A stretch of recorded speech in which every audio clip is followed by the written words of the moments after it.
कुरुक्षेत्र की युद्ध भूमि पर धर्म और अधर्म के बीच में निर्णायक युद्ध अब होने ही वाला है। युद्ध की इच्छा से मेरे पुत्र और पांडु के पुत्र वहां एकत्रित हो चुके हैं। संजय, मुझे बताते जाओ वे सभी अब क्या कर रहे हैं।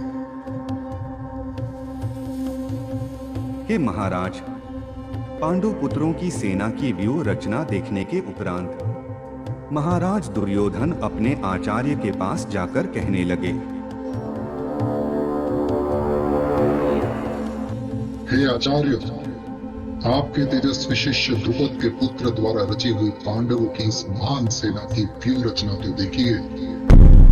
भीम और अर्जुन के टक्कर के बहुत से बलशाली महारथी और शूरवीर धनुधारी पांडवों के पक्ष से युद्ध कर रहे हैं।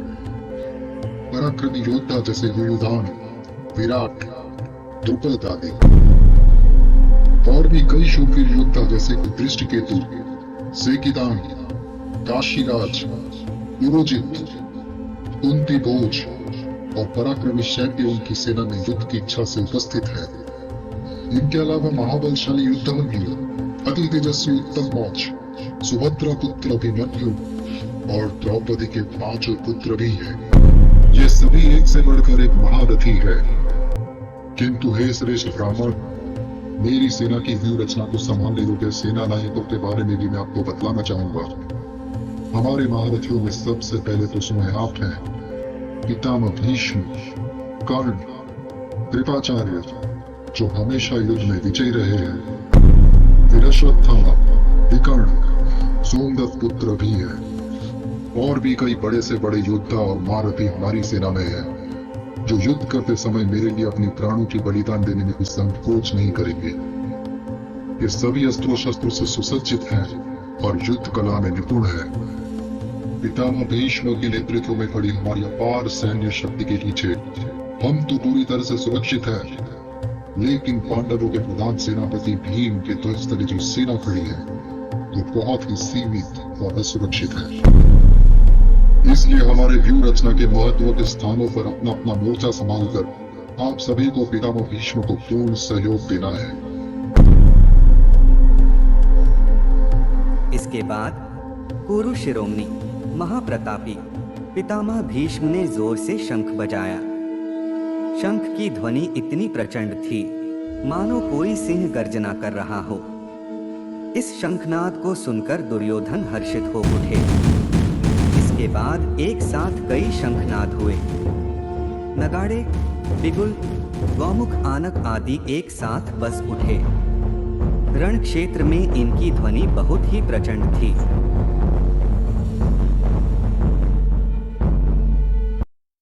दूसरी ओर श्वेत अश्वों से जुड़े विशाल रथ पर विराजमान श्री कृष्ण और अर्जुन ने अपने दिव्य शंख फूंके। श्री कृष्ण ने अपना 5 जन्य शंख बजाया, अर्जुन ने अपना देवदत्त और महाबलशाली भीम ने अपना भीषण पौंड्र शंख बजाया। कुंती पुत्र महाराज युधिष्ठिर ने अपना अनंत विजय शंख बजाया। नकुल और सहदेव ने सुघोष और मणिपुष्पक शंख बजाया। महान धनुषधारी काशीराज, महारथी शिखंडी, धृष्टद्युम्न, विराट और युद्ध में कभी न हारने वाले सात्यकी ने अपने अपने शंख बजाए। हे महाराज धृतराष्ट्र, महाराज द्रुपद ने, द्रौपदी के पुत्रों ने और महाबाहो अभिमन्यु ने भी अपने अपने स्थान से अपने शंख बजाए। आकाश और पृथ्वी के बीच इन शंखों की ध्वनि इतनी बढ़ती चली गई कि इसके भयंकर नाद से धृतराष्ट्र पुत्रों के हृदय कांपने लगे। दूसरी ओर पांडवों की सेना में कपि ध्वज वाले रथ पर खड़े अर्जुन ने अपने धनुष को उठाकर बाण संधान का निश्चय किया। कौरव सेना की व्यूह रचना में खड़े धृतराष्ट्र पुत्रों की ओर देखकर कुंती पुत्र अर्जुन श्री कृष्ण से कहने लगे,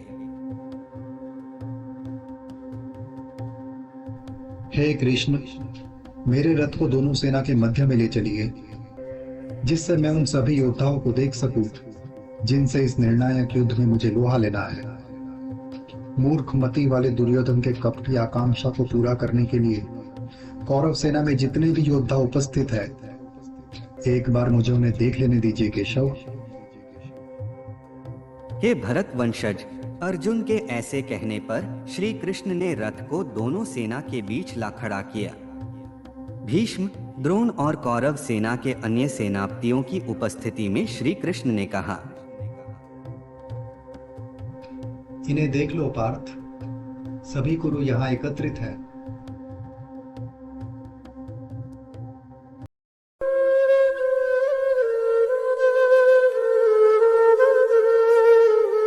रणभूमि के मध्य में खड़े रहकर अर्जुन सभी को साफ देख पा रहा था।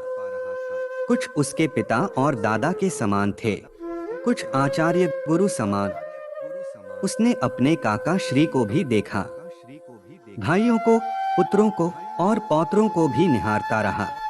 अपने मित्रों को, अपने ससुराल पक्ष वालों को और हितैषियों को अर्जुन ने सेना के दोनों पक्षों में बारी बारी से देखा।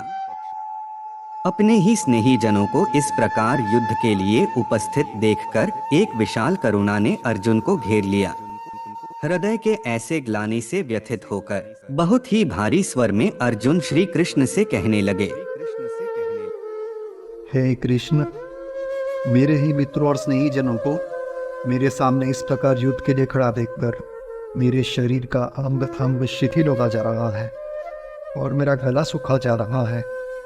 मेरा पूरा शरीर कांप उठा है, मेरे तो रोंगटे तक खड़े हो गए हैं। मेरा गांडीव हाथ से छूटा जा रहा है और मैं अपने ही शरीर के भीतर इस युद्ध के आभास मात्र से जल रहा हूँ। अब तो इस युद्ध क्षेत्र में एक पल के लिए भी ठहरना मेरे लिए असंभव होता जा रहा है। मुझे तो अब अपनी भी सुध नहीं। केशव, मेरा सर बुरी तरह से चकरा रहा है। हे कृष्ण, मुझे तो हर प्रकार से सब कुछ अशुभ ही लग रहा है। अरे कृष्ण, अपने ही स्नेही जनों को इस युद्ध में अपने ही हाथों से मार दो। ये तो किसी भी प्रकार से शुभ हो ही नहीं सकता। इस प्रकार से तो मुझे ना कोई राज्य चाहिए, ना ही विजय, और किसी प्रकार की सुख की भी मुझे अभिलाषा नहीं। जिन स्नेही जनों के जीवन को सुखमय बनाने के लिए हम राज्य, ऐश्वर्य और सुख भोग की कामना करते हैं, वे अगर अपना जीवन और राज्य दांव पर लगाकर युद्ध के लिए खड़े हो जाए तो उन्हें मारकर ऐसे राज्य सुख या राज्य का भोग हम कैसे कर ले गोविंद। हे मधुसूदन, मेरे आचार्य, मेरे पिता, मेरे पुत्र, मेरे पितामह, मेरे पिता तुल्य काकाश्री, ससुराल पक्ष वाले, मेरे पौत्र और अन्य स्नेही जन अगर अपने अपने जीवन और राज्य की आहुति देने के लिए इस युद्ध क्षेत्र में युद्ध के लिए खड़े भी हो जाए, फिर भी मैं उन्हें कैसे मान सकता हूँ, चाहे वे मुझे क्यों ना मार दे। हे जनार्दन, पृथ्वी का राज्य छोड़िए, इन्हें मारने से त्रिलोक का राज्य भी मिले तब भी मैं इनसे युद्ध ना करूं। धृतराष्ट्र पुत्रों को मारकर हम कैसा ही सुख भोग लेंगे। हे माधव, माना कि वे लोग पापी है, लेकिन उनका वध करके हमें भी पाप ही लगेगा। इसलिए धृतराष्ट्र पुत्रों और कौरव सेना की ओर से लड़ रहे हमारे दूसरे सगे संबंधियों की हत्या करना हमारे लिए सर्वदा अनुचित है। अपनों की हत्या करके हम कैसे सुखी हो सकते हैं। हे जनार्दन, इन लोगों की बुद्धि पर तो लालच और लोभ ने पर्दा डाल दिया है। ये लोग ये देख ही नहीं पा रहे हैं कि अपने ही कुल का विनाश करके ये अपना कितना बड़ा नुकसान कर बैठेंगे। न ही ये समझ पा रहे हैं कि मित्रद्रोह कितना बड़ा पाप है। लेकिन हम तो कुल के विनाश से होने वाले पाप और उससे आगे होने वाले विनाश को जानते हैं, फिर हम पाप के मार्ग पर कैसे चल पड़े। कुल का नाश हो जाने से प्राचीन कुल धर्म का भी नाश हो जाता है। ऐसे में पूरे कुल पर अधर्म छा जाता है। हे कृष्ण, कुल में अधर्म बढ़ जाए तो कुल की स्त्रियों का आचरण मलिन हो जाता है।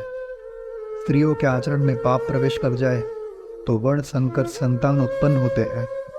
ऐसी संतान अपने पाप भरे आचरण से न केवल अपने आप को बल्कि परिवार के स्वजनों को भी नरक के समान जीवन जीने की तरफ धकेल देते हैं। ऐसे कुल के पूर्वजों का भी पतन हो जाता है, क्योंकि अन्न जल जैसे पिंडदान जो उन्हें दिए जाने चाहिए वे नहीं दिए जाते। परिवार के प्राचीन और स्वस्थ परंपराओं का नाश करने वाले ऐसे लोगों के संतानों का आचरण भी उन्हीं की तरह होता है, जिसके कारण आगे चलकर सामाजिक और पारिवारिक शुभ कर्मों का समूल विनाश हो जाता है। हे जनार्दन, अपनी पूर्वजों से प्राप्त की हुई शिक्षा से मैंने जाना है कि जिनके प्राचीन पारिवारिक परंपराओं का नाश हो जाता है वह हमेशा नरक के समान ही जीवन जीते हैं। ईश्वर, ऐसा महापाप करने के लिए हम तैयार भी हो गए। राज्य और सुख की लालसा से प्रेरित होकर हम अपने ही स्वजनों को मारने के लिए तैयार हो गए। मुझे तो लगता है कि धृतराष्ट्र पुत्र अगर मुझे निहत्ता और बिना किसी प्रतिरोध के ही मार दे तो उसी में मेरा कल्याण है। हे महाराज, अर्जुन ने इतना कहकर अपना धनुष और बाण रथ के कोने में रख दिया और शोकग्रस्त होकर अपने रथ पर बैठ गया।